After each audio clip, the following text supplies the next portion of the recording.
Subscribe now and press the bell icon. Never miss an update. Hello and welcome students. जैसे कि आप जानते हैं कि लास्ट लेक्चर में हमने कुछ स्पेशल टाइप ऑफ फंक्शंस पढ़े थे, जिनमें हमने even function, odd function, rational function, polynomial function और रियल वैल्यूड फंक्शंस की डेफिनेशंस देखी थी, वो क्या होते हैं उनको समझा था। लेकिन फंक्शंस और भी बहुत प्रकार के होते हैं, तो आज के इस लेक्चर में हम उन्हीं विशेष प्रकार के फंक्शंस की बात करेंगे और इन फंक्शंस की रेंज और डोमेन के बारे में भी आज सीखेंगे। जैसे फर्स्ट है the identity function. The identity function is defined by y equal to fx equal to x, where x belong to r and r is the set of all reals. क्या मतलब है कि एक ऐसा फंक्शन जिसको हम fx equal to x से denote कर सके और x क्या हो, वो रियल वैल्यू हो, x रियल से बिलोंग करता हो, तो उस फंक्शन को आइडेंटिटी फंक्शन कहेंगे। अब इसको समझते हैं कि यह आइडेंटिटी फंक्शन का मतलब क्या है। हमें गिवन है fx इक्वल टू x, इसको ध्यान से देखें। फंक्शन की वैल्यू x पर x है। फंक्शन में x को कोई भी नंबर पुट करके देखिए, f ऑफ 0 पुट करके देखो x की जगह, तो वैल्यू 0 आ गई, है ना, ये x भी 0। f ऑफ 2 की वैल्यू चेक कीजिए, फंक्शन में x की जगह 2 रखा तो यहाँ x की जगह 2 आ गया। यानी कि आप क्या देख रहे हैं कि हम जो भी x की वैल्यू पुट करें, फंक्शन की वैल्यू भी वही आ रही है। तो आप इसको ऐसे भी समझ सकते हैं कि कोई फंक्शन है f और रियल टू रियल। इस रियल टू रियल का मतलब ये है कि भैया आप रियल वैल्यूज पुट करेंगे फंक्शन में। फंक्शन में क्या पुट करते हैं हम, x की वैल्यू, और x की वैल्यू क्या है, रियल है। और रियल वैल्यू पुट करने के बाद आपको रियल वैल्यू ही मिलनी चाहिए, क्योंकि हम रियल वैल्यूड फंक्शन पढ़ेंगे। तो ये तो आप समझिए लगभग ऐसा ही चलेगा हर टाइप के फंक्शन में। फंक्शन, हर प्रकार का function real to real define होगा। वो कंडीशंस कुछ अलग अलग हो सकती हैं क्वेश्चन के अनुसार, ठीक है। तो x की वैल्यू भी रियल्स होंगी और y की जो वैल्यू आएगी, यानी कि फंक्शन की जो वैल्यू आएगी, वो भी रियल होगी। अब इस फंक्शन में आप x की वैल्यू पुट करते हैं और x पुट करने पर आपको x ही मिलता है, मिल रहा है ना। यानी कि 0 पुट किया आपने तो फंक्शन की वैल्यू भी 0, 2 पुट किया तो फंक्शन की वैल्यू भी 2। इसका मतलब कोई ऐसा फंक्शन जिसमें x की जगह हम कुछ भी पुट करें, कुछ भी का मतलब कोई भी रियल नंबर पुट करें तो हमें वही रियल नंबर प्राप्त होता है, तो उस फंक्शन को आइडेंटिटी फंक्शन कहते हैं। क्लियर हो गया। इस फंक्शन के लिए अब आइडेंटिटी फंक्शन की डेफिनेशन आपको समझ में आ गई कि भाई एक ऐसा फंक्शन जिसमें x की जगह यानी कि वेरिएबल की जगह कोई भी रियल पुट करें तो वैल्यू भी वही रियल नंबर आएगी, तो आइडेंटिटी फंक्शन होता है। अब इसका अगर ग्राफ की बात करें तो ग्राफ देखिए, ग्राफ कुछ इस टाइप से होगा, x axis and y axis. अब x की वैल्यू 1 है तो y की वैल्यू भी 1, x की वैल्यू 2 पुट करें तो y भी 2, है ना, 3, 4, इसी तरह से 0 पर 0 आएगी, -1 पर -1, -2 पर -2 and up to so on. तो ग्राफ कुछ ऐसे हो गया। ये किसका ग्राफ है, ये identity function y equal to x का ग्राफ है ना। ये y इक्वल टू x ही तो है, या इसको आप ऐसे भी लिख सकते हैं कि fx इक्वल टू x, कोई फर्क नहीं है। तो ग्राफ कुछ ऐसे आएगा। अब यहां एक इंपॉर्टेंट चीज है डोमेन, कि ऐसे फंक्शंस की जो आइडेंटिटी फंक्शन हो उनकी डोमेन क्या होती है। डोमेन भैया आपको समझा दें फिर से कि डोमेन वो सारे रियल्स का सेट होता है जिस पर फंक्शन डिफाइन है। यानी कि fx इक्वल टू x है, जो भी वैल्यू आप इसमें पुट कर रहे हैं, जितने भी वैल्यूज आपने इसके अंदर पुट कर सकते हैं, और उन सब पर फंक्शन की जो वैल्यू है वो रियल रहे। क्या रहे? रियल। तो वो सारी वैल्यूज डोमेन कहलाएंगी। तो डोमेन क्या है इसकी? ऑल रियल्स, है ना। कोई भी वैल्यू पुट कर लो, रियल वैल्यू ही मिलेगी आपको फंक्शन की। और रेंज, इस फंक्शन रेंज का मतलब है जो वैल्यू आई है, सेट ऑफ ऑल इमेजेस, है ना। x पर x आई, 0 पर 0 आई, 2 पर 2 आई, माइनस की वैल्यू पुट करोगे माइनस आएगी, रैशनल नंबर पुट करोगे रैशनल आएगी, रैशनल पुट करोगे रैशनल आएगी। तो आइडेंटिटी फंक्शन में आपकी वैल्यूज भी क्या आ रही हैं? सारी की सारी सभी रियल्स, है ना। सभी वैल्यू क्या आ रही है? रियल्स आ रही है। तो रेंज भी ऑल रियल्स होगी। क्लियर? तो रेंज और domain of an identity function is all reals. Clear? Constant function, constant function क्या होता है, कैसे डिफाइन होता है? The constant function is defined by y equal to F x equal to c, where c is a real number. यानी कि function को, किसी भी फंक्शन को, यानी कि y को हम किसी कांस्टेंट वैल्यू के इक्वल रखते हैं। जैसे फॉर एग्जाम्पल अगर आप लिखते हैं एफ एक्स इक्वल टू 3, तो ये एक कांस्टेंट फंक्शन है। इसको हम थोड़ा सा एरो डायग्राम से देखते हैं। इसी को देख लेते हैं, एफ एक्स इक्वल टू 3 को। Function real to real define होगा एफ। अब एफ एक्स में आप क्या पुट कर सकते हैं भाई? एफ एक्स में आप नेगेटिव पॉजिटिव कुछ भी पुट करो और रियल पुट करो। जैसे मैंने 1 पुट किया, तो एफ ऑफ 1 की वैल्यू क्या आएगी? यहां एक्स है ही नहीं, क्यों? कांस्टेंट है, तो वैल्यू रिमेन अनचेंज्ड, 3 आएगी। एफ ऑफ 0 मैं पुट करता हूं तो भी 3 आएगी। एफ ऑफ -1 पुट करता हूं तो भी 3 आएगी। यानी कि मैंने एफ 1 पुट किया तो फंक्शन की वैल्यू 3, 0 पुट किया तो भी 3, 1 पुट किया तो भी 3।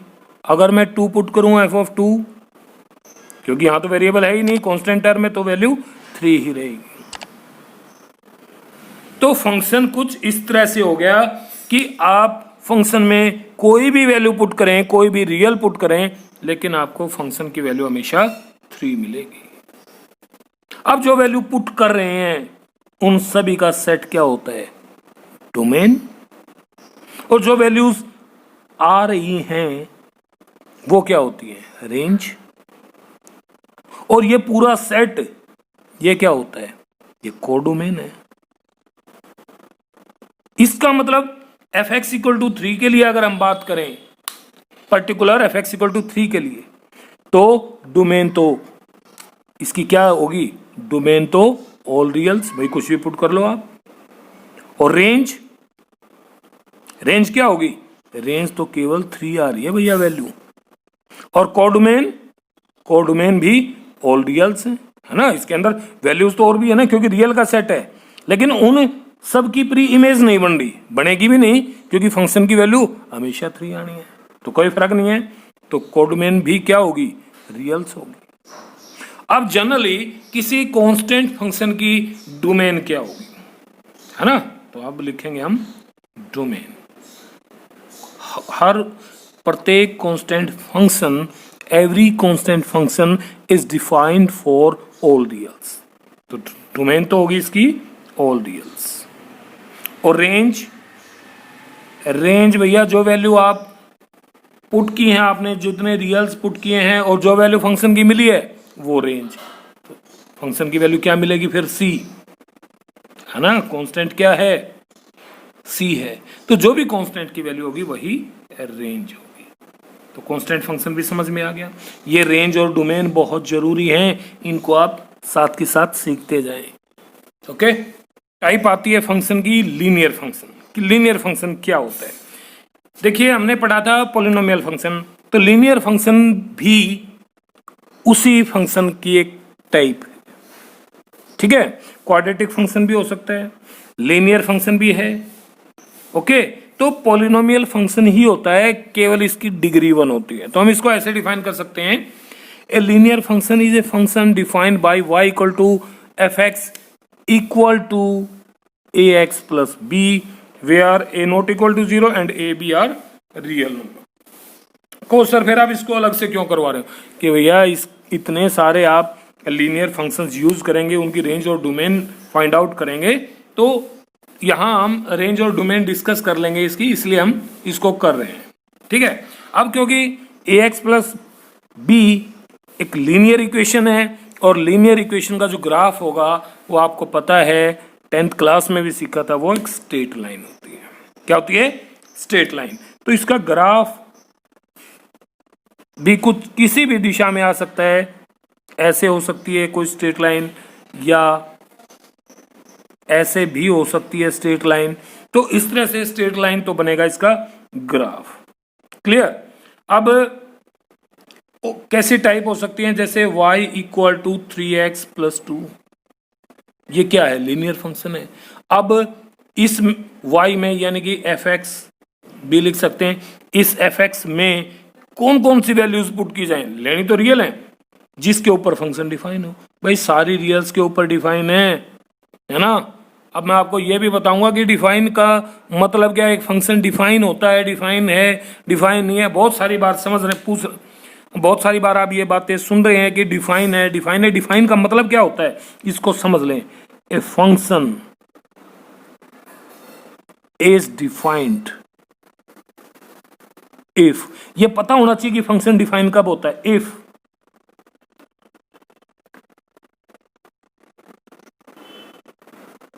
एफ ऑफ एक्स यानी कि y की value, if y equal to F X is a real, definite and finite. ये तीनों चीजें अगर किसी फंक्शन की वैल्यू में हैं, यानी कि कोई फंक्शन डिफाइन होगा इसके लिए for some values of x, जिससे कि फंक्शन यानी कि y की वैल्यू यानी कि एफ एक्स की वैल्यू रियल आए, डेफिनेट आए या फाइनाइट आए, तो हम उसको कहते हैं कि डिफाइन है। अब ये y equal to 3x plus 2 है, तो यहाँ x की कौन कौन सी वैल्यू आप पुट कर सकते हैं जिनके लिए फंक्शन डिफाइन। भाई कुछ भी बोलो, नेगेटिव पॉजिटिव, भाई रैशनल इरेशनल, कुछ भी पुट करोगे तो ये y की वैल्यू सारी क्या रहेगी? रियल रहेगी। तो इसलिए लीनियर इक्वेशन, लीनियर जो फंक्शन होते हैं उनकी डोमेन रियल होती है और रेंज भी रियल होती है। क्लियर? लीनियर इक्वेशन की बात है। अगर रैशनल फंक्शन की बात करें इसमें थोड़ा सा, तो जैसे आपने पढ़ा था y equal to F x equal to 1/x, ये रैशनल फंक्शन है। अब क्या ये x की सभी रियल वैल्यूज के लिए डिफाइन है? हाँ भैया डिफाइन तो है, बट x को आप 0 नहीं लिख सकते। x को क्या नहीं लिख सकते? 0, क्योंकि 1/0 आ जाएगा और 1/0 क्या होता है? Not define. क्लियर? तो ये सभी x की वैल्यूज के लिए डिफाइन है except x equal to 0। Therefore अगर इस फंक्शन की हम डोमेन लिखें तो रियल है, लेकिन रियल में से 0 को छोड़ना पड़ेगा। अब 0 छोड़ दिया, ठीक है, तो रेंज क्या होगी फिर इसकी? अब देखिए 1/x है, इसको अगर मैं y मान लेता हूं, ठीक है, रेंज का मतलब क्या है? Value of y। तो x देखिए, x की वैल्यू आ जाएगी 1/y। तो रेंज, जब आपने कांस्टेंट फंक्शन सीखा था तो वो सारे के सारे 3 से अटैच्ड थे। तो बहुत सारी वैल्यूज रहेगी रियल नंबर्स की जिनकी प्री इमेज नहीं बनी। तो यहां कोई ऐसा नंबर है सेट y में जिसकी प्री इमेज ना बनती हो? ये चीज डिफाइन नहीं होती। y नॉट इक्वल टू 0, यानी कि y कभी 0 नहीं आएगा।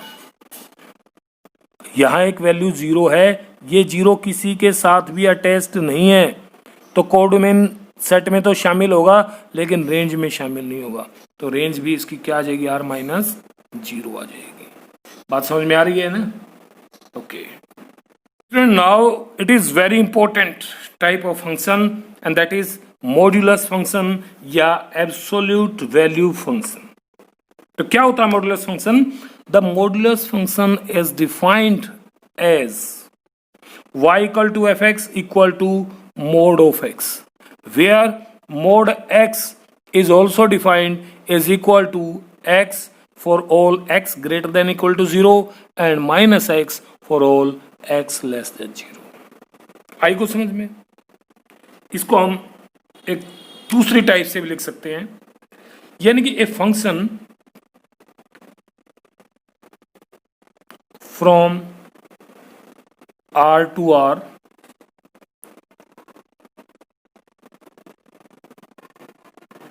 defined as fx equal to modulus x and x belong to R.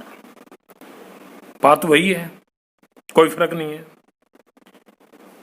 x की आप कोई भी वैल्यू पुट करें इसमें तो उसकी दो वैल्यूज बनेंगी भाई. x की वैल्यू क्या होंगी? दो होंगी, एक तो पॉजिटिव x और एक नेगेटिव x. पॉजिटिव x कब आएगी? अगर हम नंबर लाइन को देखें तो ये 0 है, ये उधर वाली सारी संख्याएं ग्रेटर देन 0 हैं और इससे इधर वाली सारी संख्याएं लेस देन 0. ठीक है. अब अगर ये नेगेटिव वैल्यूज पुट करते हैं हम इधर वाली तो फंक्शन की वैल्यू नेगेटिव आएगी. अगर हम इसमें 0 पुट करते हैं तो फंक्शन की वैल्यू 0 आएगी और पॉजिटिव पुट करते हैं तो फंक्शन की वैल्यू पॉजिटिव आएगी. तो ऐसे फंक्शन को हम मॉडुलस फंक्शन कहते हैं. सही है. The modulus function is defined by this. अगर केवल इतना दिया है तो भी आपको इस एक्सप्लेन करके मोड की वैल्यू ये याद रखनी है कि मोड फंक्शन की वैल्यू ये होती है. कैसे होती है ये? आइए अब इसका डायग्राम बना के देखते हैं, एरो डायग्राम से समझते हैं इसको कि भैया हम इसमें नेगेटिव वैल्यू पुट करें, 0 पुट करें या पॉजिटिव पुट करें तो वैल्यूज हमें क्या मिल रही हैं. 0 पुट कीजिए, रियल टू रियल, और ये आपका हो गया फंक्शन. अगर मोड 0 की वैल्यू निकालें तो क्या आएगी वैल्यू? यहां से देखेंगे x की वैल्यू अगर 0 पुट कर रहे हैं तो x आएगा, यानी कि 0 आएगी. तो 0 पर वैल्यू आ गई 0. अब अगर मोड ऑफ -1 की वैल्यू फाइंड आउट करना चाहें, -1, यानी कि यहां देखिए, ध्यान से देखना, mod of x mod of -1 equal to ये लिखें या ये लिखें, क्योंकि x की वैल्यू आपने क्या पुट की है? -1. -1 का मतलब x लेस देन 0 हो गया, तो फंक्शन की वैल्यू ये बनेगी. फंक्शन की वैल्यू क्या बनेगी? -x बनेगी, यानी कि माइनस और x की वैल्यू क्या है? -1, तो क्या होगी? 1. यानी कि नेगेटिव वैल्यू पुट की तो भी पॉजिटिव, -1 पुट किया तो आ गया 1, और 1 पुट करता हूं तो अब मैं यहां 1 पुट करता हूं मोड 1 की वैल्यू. मोड 1 क्या है? ग्रेटर देन 0, तो क्या आएगी? x, यानी कि 1 ही आएगी. 1 पर भी 1. इसी तरह से आप देख सकते हैं -2 पर वैल्यू 2 आएगी, 2 पर भी 2 आएगी. नेगेटिव वैल्यू नहीं आ रही है कहीं भी फंक्शन की, समझ रहे हैं? नेगेटिव वैल्यू नहीं मिल रही है. तो इससे आप क्या समझते हैं कि पुट तो आप कुछ भी कर सकते हैं, ऑल रियल पुट कर सकते हैं इसमें, इसका मतलब डोमेन होगी. क्या होगी? Domain, all reals. बट आप नेगेटिव वैल्यू नहीं प्राप्त कर पा रहे हो, सारी की सारी या तो पॉजिटिव आ रही हैं और 0 भी आई है, तो फिर रेंज क्या होगी? रेंज क्या होगी? या तो लिखें ऐसे, 0 हो सकती है और इन्फिनिटी तक, या आप इसको लिख सकते हैं नॉन नेगेटिव रियल्स, है ना? नॉन नेगेटिव 0 आएगी यानी कि पॉजिटिव, नॉन नेगेटिव का मतलब ये नहीं कि पॉजिटिव ना, नॉन नेगेटिव का मतलब सिर्फ नेगेटिव छोड़ दें, जीरो तो इंक्लूड होगी, तो वो उसकी क्या होगी, रेंज, किसकी, मॉडुलस फंक्शन की। आगे समझ में। And the next type of function is greatest integer function. ये भी स्टूडेंट्स वेरी इंपॉर्टेंट है। और फंक्शन की डेफिनेशन क्या है, a function F from R to R is defined by F x equal to X, और ये जो ब्रैकेट्स लगी हैं इन्हीं के कारण इसको ग्रेटेस्ट इंटीजर फंक्शन कहते हैं। X belong to R assumes the value of greatest integer less than or equal to x. Such a function is called greatest integer function. ये डेफिनेशन है, इसको हम समझते हैं। यानी कि फंक्शन को डिफाइन किया गया है F x equal to greatest integer function X. ठीक है, अब इसका मतलब क्या है, इसका मतलब समझिए कि अगर हम f ऑफ 1 की वैल्यू फाइंड आउट करें तो इसका मतलब होगा यहां 1 रखें और ये वैल्यू क्या आएगी, ये वैल्यू आएगी यहां से, x रियल होगा, x रियल, जो 1 पुट किया वो रियल ही है। Assumes the value of the greatest integer, तो जो यहां से वैल्यू आप फाइंड आउट करेंगे ये ग्रेटेस्ट इंटीजर होना चाहिए, इंटीजर होना चाहिए बड़े से बड़ा, बट लेस देन और इक्वल टू एक्स। जो x पुट किया आपने, 1 पुट किया है, वो या तो 1 के इक्वल हो या 1 से कम हो, तो इसकी वैल्यू क्या बनेगी फिर 1 इंटीजर। क्योंकि अगर इसको हम 0 कहें, 1 से छोटा इंटीजर 0 है, 0 ले नहीं सकते, क्योंकि ग्रेटेस्ट इंटीजर फंक्शन की वैल्यू जो होगी वो या तो इस 1 के इक्वल होगी या 1 से छोटी, या 1 से छोटा 0 नहीं होगा, क्यों, 1 इंटीजर आ चुका ऑलरेडी। अगर हम f ऑफ 1.3 की वैल्यू फाइंड आउट करें, इसका मतलब 1.3, आप इसकी वैल्यू बताइए, ये भी 1 आएगी, क्योंकि 1.3 का मतलब है ये 1, ये 0 मान लेते हैं इसको 1, और 1.3 कहीं यहां से लाई करता है। अब जो ग्रेटेस्ट इंटीजर फंक्शन पर 1.3 लिया है, इसकी वैल्यू क्या होनी चाहिए, डेफिनेशन के हिसाब से लेस देन और इक्वल टू एक्स, तो इसकी वैल्यू या तो 1.3 होनी चाहिए या इससे छोटी होनी चाहिए, तो 2 नहीं होगी, लेकिन इंटीजर होना चाहिए वो। 1.3 तो इंटीजर नहीं है, तो इससे छोटा इंटीजर क्या है 1, इसकी वैल्यू होगी 1। अगर f ऑफ 1.9 की वैल्यू फाइंड आउट करें तो भी सेम बात, ये 1 हो गया, ये 2 हो गया, और यहां कहीं 1.9 आएगी।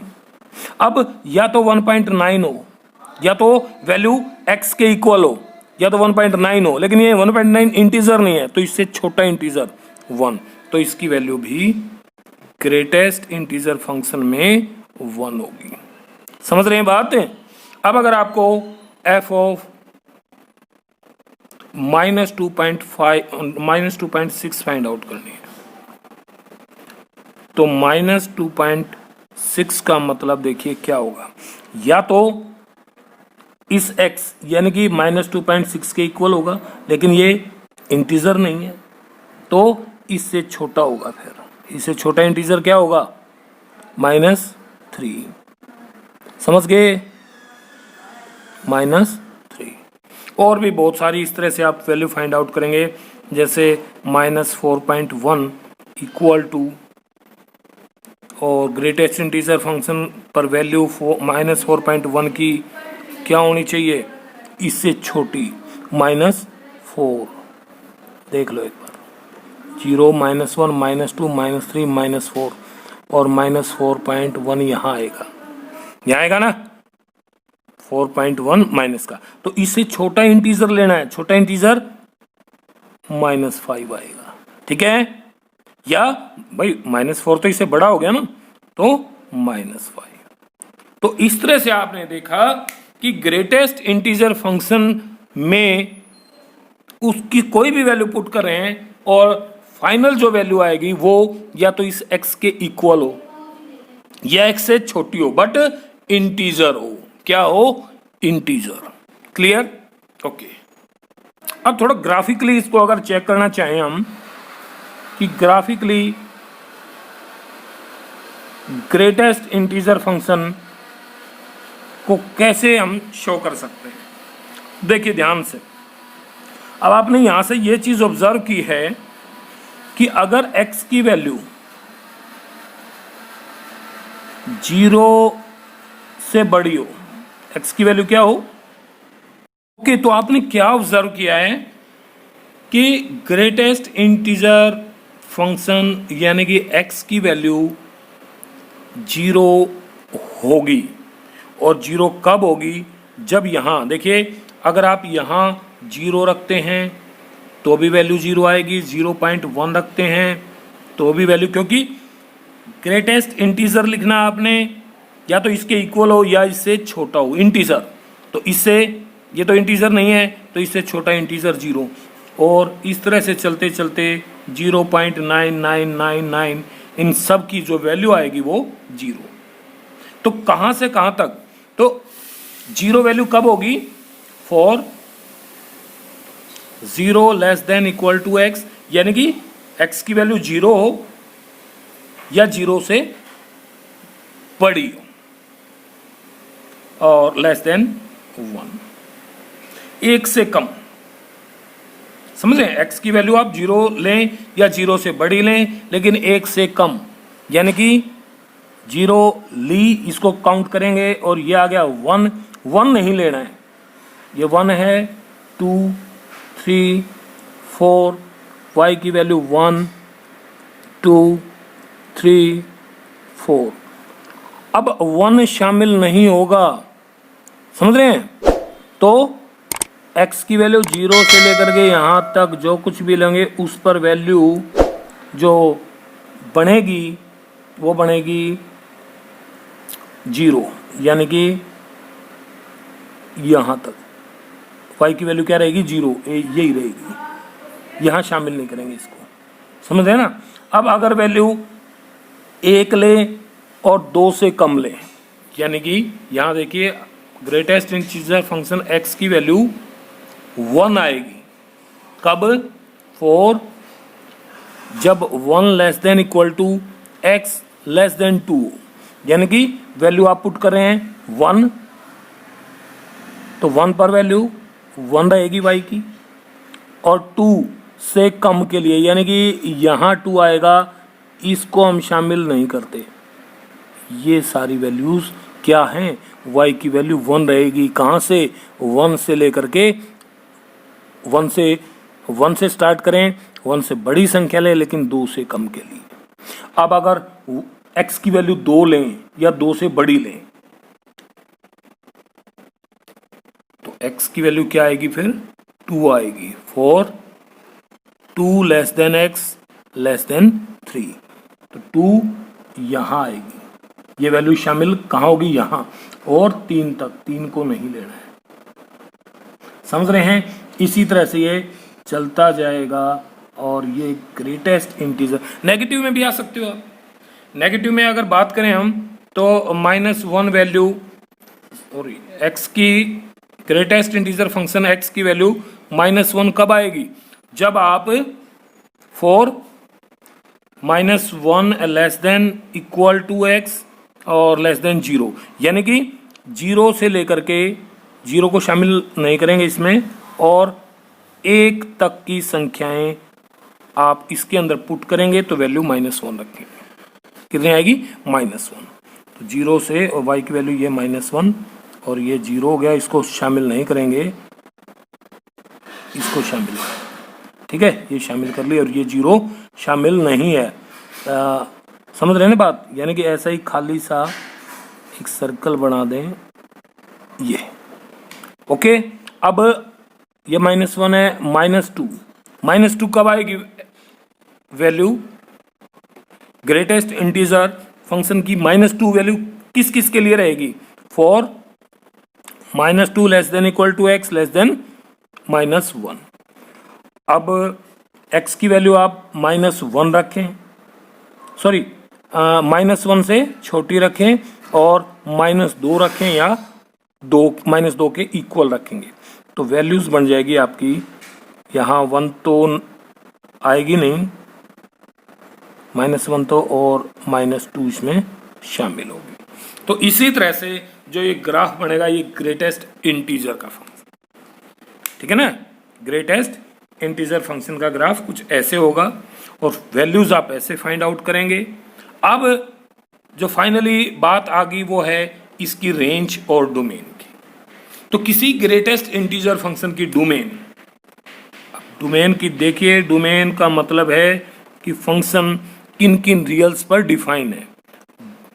तो आप क्या पुट कर रहे हैं इस एक्स में, क्या पुट कर सकते हैं भाई, कुछ भी पुट कर सकते हैं, every real number you can put, है ना। तो हर रियल के लिए ये फंक्शन डिफाइन है, तो ऑल रियल्स, ठीक है। और रेंज की अगर बात करें, यानी कि जब आप R2R में पुट करते हैं, चाहे आपने 0 पुट किया तो 0 पर तो वैल्यू 0 मिली फंक्शन की, -1 पुट किया तो भी -1 मिली, लेकिन 0 से और -1 तक की कोई भी संख्या अगर आप रखें, जैसे मैंने रखा 0.5 माइनस का, तो इस पर भी वैल्यू क्या मिलेगी, -1 मिलेगी। यानी कि यहाँ जो वैल्यूज आ रही है उनको देखते रहें, अगर यहाँ 1.2 रखता हूँ मैं तो इस पर वैल्यू 1 मिलेगी, 1.3 रखता हूँ तो भी वैल्यू 1 मिलेगी, समझ रहे हैं, 1.4 रखता हूँ तो भी वैल्यू 1, और 2 रखा तो 2 मिली, 2.1 रखा तो भी 2 मिली, 2.2, यानी कि यहाँ जो वैल्यूज आई हैं हमारे कोडोमेन सेट में, कुछ ऐसी वैल्यूज आई हैं जो सारी की सारी क्या हैं, इंटीजर हैं, सारी इमेजेस इंटीजर आ रही है, यहाँ कोई डेसिमल में वैल्यू नहीं आई, तो रेंज क्या होगी, रेंज क्या होगी, all integers, all integers, set of all integers, कोई दिक्कत, ठीक है ना। Okay student, now it is signum function. क्या है signum function, the function f from R to R defined by fx equal to, अब यहां इस फंक्शन की 3 वैल्यूज हैं, 1, 0, -1। 1 कब, when x is greater than 0, 0 when x equal to 0, and -1 value रहेगी function की when x is less than 0। तो इस प्रकार के फंक्शन को हम कहते हैं साइनम फंक्शन। नहीं आई समझ में, देखिए मान लिया कि आपको डिफाइन किया गया है साइनम फंक्शन ऐसे, अब इसको समझते हैं इसका मतलब क्या है। ये ग्राफ एक्स एक्सिस पर जो भी वैल्यूज हैं वो डिनोट करेंगे हमारी इस वैल्यू को, एक्स जो हम पुट करते हैं, और वाई एक्सिस डिनोट करेगा फंक्शन की वैल्यू को। अगर मैं फंक्शन में x ग्रेटर देन 0 पुट करता हूं, 0 यहां और 0 से बड़ी संख्या कोई भी x की वैल्यू ये पुट करता हूं, तो फंक्शन की वैल्यू क्या है, y की वैल्यू हमेशा 1 रहेगी। बात समझ रहे हैं, यानी कि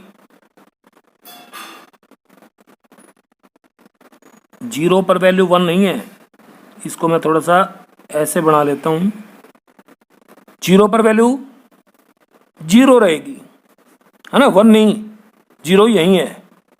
अब अगर x की वैल्यू थोड़ी सी भी ज्यादा रख दी तो फंक्शन की वैल्यू 1 हो जाएगी, यानी कि 1 पर भी 1, 2 पर भी 1, x 3 पर भी 1, 4 पर भी 1, and up to so on, x positive reals put कर रहा हूं तो y की वैल्यू हमेशा 1 रहेगी। ये y इक्वल टू हमेशा क्या रहेगा, 1, कब, when x is greater than 0, और फंक्शन की वैल्यू 0 रहेगी। कर लो इसको थोड़ा साफ, जीरो रहेगी। कब? जब आप x इक्वल टू 0 पुट करेंगे। और फंक्शन की वैल्यू देखिए -1 आएगी, -1। और ये -1 कब होगा? जब आप x की वैल्यू लेस देन 0, x की वैल्यू नेगेटिव पुट करेंगे तो फंक्शन की वैल्यू -1। x की वैल्यू 1 है तो भी -1, 2 है तो भी -1, 3, 4, 5 and up to so on चलते जाएंगे। x की वैल्यू कोई भी लें 0 से छोटी, लेकिन y आपको -1 मिलेगा। समझ गए? और यहां भी ठीक है ना, क्योंकि y की वैल्यू -1 है ये, और -1 कब है? जब x की वैल्यू लेस देन 0 होगी। ओके, तो अगर आपको कहा जाता है कि साइनम फंक्शन है, ऐसे डिफाइन है, और आप वैल्यू फाइंड आउट करें -4.5 की, तो क्या वैल्यू आएगी? x की वैल्यू नेगेटिव है, और नेगेटिव्स के लिए फंक्शन की वैल्यू -1 रहेगी। f ऑफ -1 की वैल्यू भी -1 रहेगी। f ऑफ -0.5 की वैल्यू भी -1 रहेगी। समझ रहे हैं? अब अगर वैल्यू आपको f ऑफ 0 की फाइंड आउट करनी हो साइनम फंक्शन में, तो ये याद रखना है 0 पर x 0 पुट करेंगे तो वैल्यू हमें 0 मिलेगी। अब अगर वैल्यू पॉजिटिव जाएं, यानी कि 2.5 हो, x ग्रेटर देन 0 हो गया, वैल्यू 1। f ऑफ 5 हो, ग्रेटर देन 0 हो गया, वैल्यू 1। f 50 हो तो भी 1। यानी कि हमें वैल्यूज क्या मिल रही है? हम कुछ भी पुट कर रहे हैं, x की कोई भी वैल्यू पुट कर रहे हैं, हमें वैल्यूज सिर्फ 3 मिल रही हैं, एक -1, एक 0 और एक 1। तो यहां से हम क्या लिख सकते हैं? डोमेन और रेंज लिख सकते हैं इस फंक्शन की। तो डोमेन क्या? भाई कोई ऐसी वैल्यू तो आई नहीं जो हम पुट करें और ये फंक्शन डिफाइन ना हो, ये तो सभी रियल्स के लिए डिफाइन है। तो डोमेन तो होगी ऑल रियल्स। और रेंज, रेंज क्योंकि सेट तो ये भी रियल्स का है, ये भी रियल्स का है। आप सारी रियल्स की वैल्यू पुट करें, लेकिन यहां सभी रियल्स में से वैल्यू सिर्फ 3 मिली, -1, 0 और 1, जिनकी प्री इमेज एग्जिस्ट करती है। बाकी की तो प्री इमेज है नहीं, वैल्यूज तो और भी बहुत सारी हैं। तो ये क्या आ गई? 3, ये इमेज आ गई। और इमेजेस का सेट क्या होता है? रेंज। तो रेंज क्या होगी? -1, 0 एंड 1। यही 3 जो हैं नंबर्स रेंज रहेंगे साइनम फंक्शन। क्लियर हो गया? Good. Okay, and next type of function is the power function. A function f from R to R defined by fx equal to x raised to power n, defined by fx equal to x raised to power n, where n is a positive integers, n क्या होगा? positive integer होगा, is called power function। यानी कि इस type के जितने भी functions हैं उनको हम पावर फंक्शन कहते हैं। आप एग्जांपल देख सकते हो, जैसे fx equal to X square, ये पावर फंक्शन है। fx equal to X cube, ये भी पावर फंक्शन है। ठीक है, अब पावर फंक्शन कहीं डायरेक्ट आ गया तो उसकी रेंज, डोमेन या ग्राफ कैसे आपके दिमाग में आए, उसको थोड़ा सा और एक्सप्लेन करते हैं। अब ग्राफ देखिए, इसी का ग्राफ देख लेते हैं।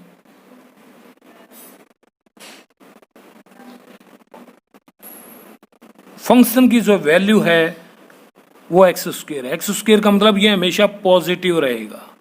ठीक है, पॉजिटिव रहेगा तो y का जो ग्राफ है वो ऊपर रहेगा एक्स एक्सिस से। अब x की वैल्यू अगर मैं 1 रखता हूं तो y की वैल्यू 1 होगी। x की वैल्यू 2 रखता हूं तो y की वैल्यू 4 होगी। इसी तरह से x की वैल्यू -1 रखता हूं, -1 का स्क्वायर 1 आ गया तो भी y की वैल्यू 1। -2 रखता हूं, -2 रखिए, -2 स्क्वायर प्लस का 4, तो y तो फिर प्लस का 4 आ गया। तो कुछ इस तरह से वैल्यू चलती जाएंगी और 0 पर क्या होगा? जीरो रखेंगे तो जीरो।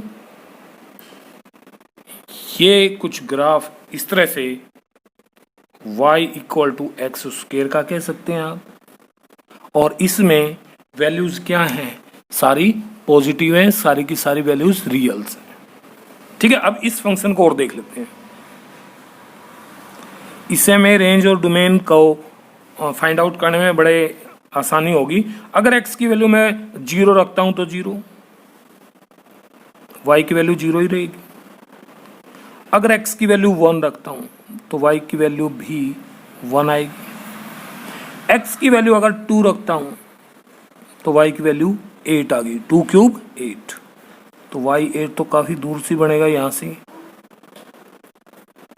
ठीक है, और नेगेटिव में अगर बात करें तो x की वैल्यू अगर -1 रखा तो y भी नेगेटिव आ जाएगी ना, -1 क्यूब, y की वैल्यू भी -1, और x की वैल्यू अगर -2 रखी तो -2 क्यूब -8, ये -2 और -8 कहीं जा करके यहां से बनेगी। तो ग्राफ देखिए किसी पावर फंक्शन जिसको डिफाइन किया गया है f(x = x क्यूब से, तो कुछ इस तरह से ग्राफ होगा इसका। यहाँ इन दोनों ग्राफ में आप क्या ऑब्जर्व कर रहे हैं कि भी x की आप कोई भी वैल्यू पुट कर सकते हैं, x की पावर n, यानी कि x की पावर 2 है, 3 है, 4, 5, 6 वट एवर, लेकिन क्या होनी चाहिए, n पॉजिटिव इंटीजर होना चाहिए। तो कोई भी वैल्यू पुट कर सकते हैं। इसका मतलब डोमेन इस टाइप के फंक्शंस की क्या रहेगी, ऑल रियल्स। ओके, और रेंज, भाई x की वैल्यू आप कोई भी पुट कर रहे हैं तो y की भी एक वैल्यू मिल रही है हमें, है ना, तो y भी ऑल रियल्स ही रहेगा, यानी कि रेंज भी ऑल रियल्स। कहीं कोई पर्टिकुलर ऐसी कोई वैल्यू है नहीं जिसकी कोई प्रीमेज ना बनती हो, और एक की बनेगी, है ना, सारी रियल्स मिलेंगे हमें। तो डोमेन भी ऑल रियल्स, रेंज भी ऑल रियल्स, किसके लिए, फॉर ए पावर फंक्शन, यानी कि f(x = x की power n, where n is a positive integer. इन सब के लिए रेंज और डोमेन ऑल रियल्स रहेंगे। क्लियर?